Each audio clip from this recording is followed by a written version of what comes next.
మీరు లోనకు రా. బాపట్ల జిల్లాకు చెందిన అయ్యప్ప స్వాములు స్వామియే శరణం అయ్యప్ప నినాదాలతో శబరిమల సన్నిధానానికి సైకిల్ యాత్రను చేపట్టారు. ఈ నెల 1వ తేదీన బాపట్ల జిల్లా నుంచి 11 మంది స్వాములు బయలుదేరగా ఇప్పటి వరకు సుమారు 650 కిలోమీటర్లు ప్రయాణించినట్లు గురుస్వామి వాసు తెలిపారు. ప్రస్తుతం తమిళనాడు రాష్ట్రం తిరుపత్తూరు జిల్లాకు చేరుకున్నామని, రోజుకు 100 నుంచి 120 కిలోమీటర్ల సైకిళ్లపై ప్రయాణం చేస్తున్నామని చెప్పారు. మరో 5 రోజుల్లో శబరిమల సన్నిధానానికి చేరుకుంటామని ఆయన పేర్కొన్నారు.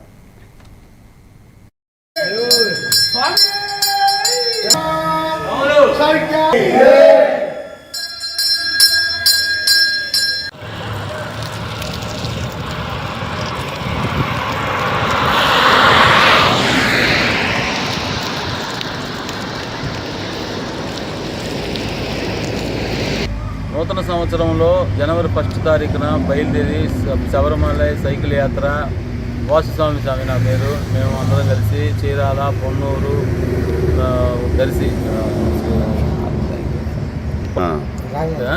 స్వాములు కలుపుకొని మొత్తం ఆ అయ్యప్ప స్వామి అనుగ్రహంతో మా గురుస్వాములు రామగిరి వెంకటేశ్వర స్వామి, కటికం సుబ్బారావు స్వాములు గురుస్వాముల అనుగ్రహంతో బాపట్ల నుంచి బయలుదేరి చిన్న ఉప్పుకుండూరు, కాణిపాకం,